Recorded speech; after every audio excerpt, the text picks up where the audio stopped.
Good afternoon. मैं हूं सरफराज और मैं हाजिर हूं आपके सामने एक और सस्पेंस थ्रिलर लेकर के। ये एक ऐसी सस्पेंस कहानी है जिसको अहमदाबाद पुलिस को भी सॉल्व करने में 4 साल लग गए। ये मैं बताने वाला हूं आपको 15 मिनट में। सुनिए। अब बात ऐसी है कि एक महिला है जिसका नाम है भारती जैन। भारती जैन एक इन्वेस्टर है। उसने कुछ कंपनियों में पैसा इन्वेस्ट किया था। ये बात मैं कर रहा हूं कोविड के पहले वाले काल की, 2018-19 वाले काल की। अब वो पैसे डूब गए। अब उसने ये किया कि उसने मुथूट गोल्ड फाइनेंस से लोन उठाया।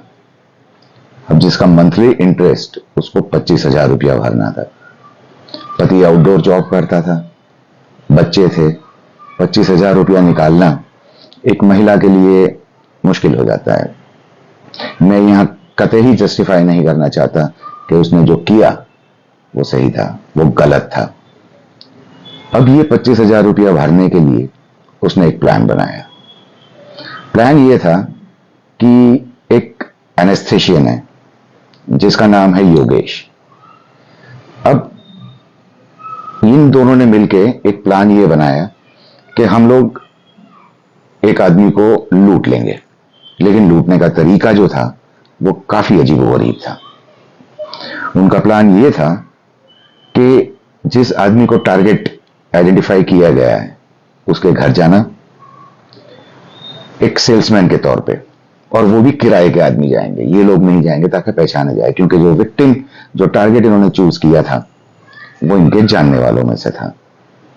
तो योगेश को ये जिम्मेदारी भारती ने दी कि भाई तू अब 3-4 आदमी ऐसे ढूंढ के ला जो हमारे लिए काम करेंगे, उनको हम पैसे दे देंगे। योगेश ने ढूंढना शुरू किया, जिसमें एक नौजवान था 23 साल का। अब ये सब बात जो है वो 2020 की है। नीलेश परमार भी वो 3-4 आदमियों में से एक था। रहने वाला था शाहीबाग का, अहमदाबाद का एक पॉश इलाका है, वहां का था। लेकिन उसको भी पैसे की जरूरत थी तो उसने तैयारी दिखाई अपनी। अब उसके बाद प्लान को एग्जीक्यूट करना था। तारीख आ गई 12 मार्च 1920। अब ये सब लोग अहमदाबाद में एक इलाका है परिमल गार्डन जिसे कहते हैं, वहां पे ये भारती जैन रहती थी। ये भी काफी पॉश इलाका है और बड़े बड़े फ्लैट्स हैं वहां पे। अब भारती जैन के घर पे योगेश, नीलेश परमार और राकेश करके हैं जो ऑटो चलाता था, वो सब इकट्ठा हुए। प्लान के मुताबिक उन्होंने एक विक्टिम को टारगेट कर लिया था, आइडेंटिफाई कर लिया था कि वो उसको उसके घर जाना है, नीलेश को, और सेल्समैन बन के फिर अंदर घुस के उसे एक एनेस्थेसिया का इंजेक्शन देना है जो योगेश लेके आएगा। योगेश लेके भी आ गया और ये सब उसको बेहोश करने के बाद उसके घर से सामान लूट के चोरी करके निकल जाएंगे और किसी को पता भी नहीं चलेगा, क्योंकि जो टारगेट है, जो जिसको इन्होंने आइडेंटिफाई किया था, वो तो बेहोश होगा एनेस्थेसिया की वजह से। ठीक है, अब यहां पे प्लानिंग शुरू होती है। प्लानिंग में ऐसा था कि नीलेश ने एक क्वेश्चन उठाया। वो क्वेश्चन था कि ये एनेस्थेसिया का जो इंजेक्शन है वो देने के बाद ये कितने टाइम तक जो टारगेट है वो बेहोश रहेगा, ताकि उनको पूरा एक अंदाजा आ जाए कि कितने टाइम में लूट करनी है, कितने टाइम में रॉबरी करनी है और वहां से निकल जाना है, क्योंकि इनको पता था कि उसके घर पे काफी कैश और ज्वेलरी है। तो नीलेश और इन लोगों ने सब सोचा कि क्यों ना इसे टेस्ट किया जाए। टेस्ट करता है नीलेश, अपने ही हाथों में इंजेक्शन देता है। 2 घंटे बीत जाते हैं, 3 घंटे बीत जाते हैं, लेकिन वो उठता नहीं है। अब इस तरफ जो कि योगेश जो था वो एक एनेस्थेशियन था और थोड़ा बहुत मेडिकल का जानता था, उसने चेक किया तो नीलेश मर चुका था। डोज ज्यादा हो गया था। अब क्या करना? अब तो सबको पता चल जाएगा। अब 13 मार्च आने लगी। 13 मार्च 2020 रात के करीबन 8 बजे थे। अंधेरा थोड़ा थोड़ा आने लगा था। तो राकेश, इन्होंने नीलेश की जो डेड बॉडी थी वो एक चादर में लपेट दी और उसके बाद उसे नीलेश की ऑटो रिक्शा में रखा और ये लोग निकल पड़े। एसपी रिंग रोड, अहमदाबाद को पूरा एनसर्कल करता हुआ एक रोड है जिसको सरदार पटेल रिंग रोड कहते हैं। और ये लोग निकल पड़े थे ईस्टर्न रिंग रोड की तरफ। अब तब तक काफी लेट हो चुका था, 10 साढ़े 10 बज चुके थे। अब बॉडी को डंप भी करना था। तो बॉडी को इन लोगों ने एक ओड करके विलेज है जो आउटस्कर्ट से पे हैं अहमदाबाद के, वहां पे कुछ बुशेस थे, झाड़ी वगैरह थी, उसमें फेंक दिया। दूसरे दिन उस ओड विलेज का जो सरपंच था उसने वो बॉडी को नोटिस किया। उसने तुरंत पुलिस वालों को कॉल किया और वो मैसेज गया असलाली पुलिस स्टेशन पे। असलाली एक पुलिस स्टेशन है जिसके जुरिस्डिक्शन के अंदर ओड विलेज आता है। अब वहां गई पुलिस, देखा बॉडी पे कोई इंजरी मार्क थे नहीं। यहां पे थोड़ी पुलिस की कुताही भी आती है, लोकल पुलिस की। अब ये हुआ कि पुलिस ने बॉडी को पोस्टमार्टम के लिए भेजा। पोस्टमार्टम हो भी गया और आइडेंटिफाई नहीं हो पाई बॉडी, उसको क्रिमेट कर दिया गया।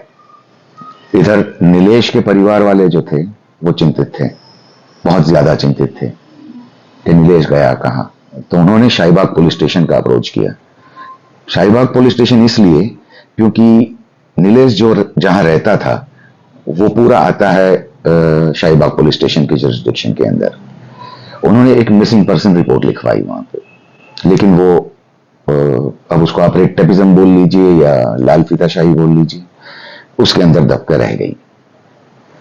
अब क्या होता है, कट टू 2024, यहां अहमदाबाद सिटी क्राइम ब्रांच ने एक मुहिम, एक ड्राइव शुरू की कि जितनी भी ऐसी अनआइडेंटिफाइड डेड बॉडीज हैं हम उसको आइडेंटिफाई करेंगे। और उनकी टीम लग गई, उनके ध्यान में ये एक केस आया। तो उन्होंने पहले क्या किया कि असलाली पुलिस स्टेशन जो जहां से डेड बॉडी मिली थी उनका संपर्क किया। उनका संपर्क किया तो पता चला कि भाई ये तो अभी डिटेक्ट ही नहीं हो पाया है क्या नहीं है। इसके बाद नीलेश, उसका नाम भी नहीं था उसमें, तो तब उस बार फिर अहमदाबाद जो सिटी क्राइम ब्रांच है उसने एक बहुत बड़ी एक्सरसाइज की। अहमदाबाद के पूरे थानों में ढूंढा कि ऐसा कौन से मिसिंग पर्सन है कि रिपोर्ट है जिसमें फोटो लगती है वो मैच करती है असलाली में जो डेड बॉडी मिली थी, जिसके अंदर हम डेड बॉडी आइडेंटिफाई नहीं होती तो उसको एक्सीडेंटल डेथ की तरह लेते हैं। तो नीलेश का मिसिंग पर्सन रिपोर्ट और नीलेश का डेड बॉडी का फोटो ये मैच हो गया।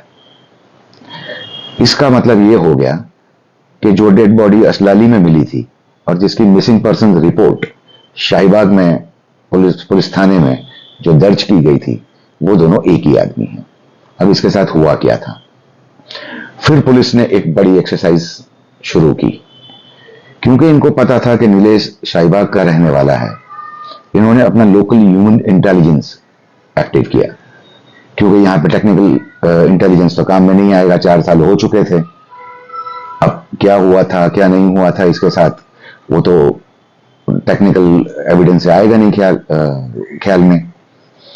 तो इन्होंने उस एरिया में पूछताछ करनी चालू की कि नीलेश से कौन कौन मिलता था। अब ये भी बहुत मैसिव एक्सरसाइज थी, बहुत बड़ी एक्सरसाइज, जिसके अंदर पुलिस ने करीबन 1.5 महीने तक पूरी छानबीन की। और यहां पे से निकल के आया कि योगेश और नीलेश ये लोग एक दूसरे से मिलते थे। ये उनके खबरी ने उनको बताया। अब इधर अहमदाबाद सिटी क्राइम ब्रांच ने योगेश को उठाया, योगेश से उठा करके पूछताछ की।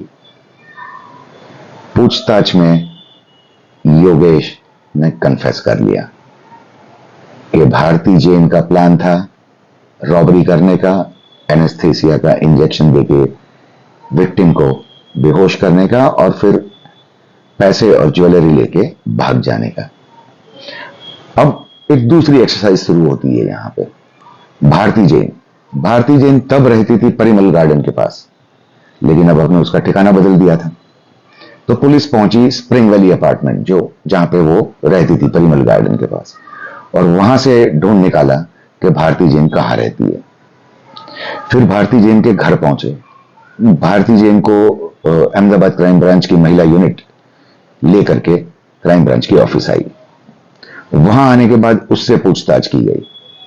थोड़ी पूछताछ के बाद भारती ने भी कन्फेस कर लिया कि हां, ये पूरा प्लान बना था, और प्लान के ही तहत नीलेश ने अपने आप को एनेस्थेसिया का इंजेक्शन दिया था, और वो काफी देर तक नहीं उठा। उसके बाद योगेश ने देखा कि क्या हुआ है, क्योंकि योगेश एक थोड़ा मेडिकल नॉलेज भी रखता था। उसको पता चल गया कि ये मर चुका है। मर गया, उसके बाद ये लोग घबरा गए थे। घबराने के बाद इन लोगों ने डेड बॉडी डिस्पोज ऑफ की। इस तरह एक बहुत बड़ी मैसिव एक्सरसाइज के बाद अहमदाबाद सिटी क्राइम ब्रांच ने 2024 अक्टूबर में यह रिपोर्ट तैयार की कि नीलेश, जो 2020 12 मार्च को गायब हुआ था अपने घर से, उसका वास्तव में मर्डर हुआ था। और यह रिपोर्ट बना करके भेजी उन्होंने शाहीबाग पुलिस स्टेशन को।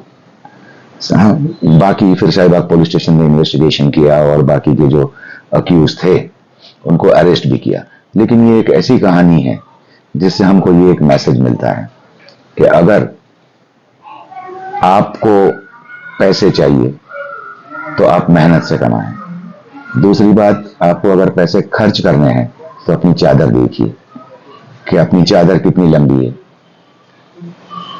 उसमें आपके पैर आ सकते हैं कि नहीं आ सकते। उसके बाद आप पैसे खर्च कीजिए। इन्वेस्टमेंट करना है तो पहले चेक कीजिए कि आप जो कंपनियों में इन्वेस्टमेंट करते हैं वो कंपनियां सही है या नहीं है।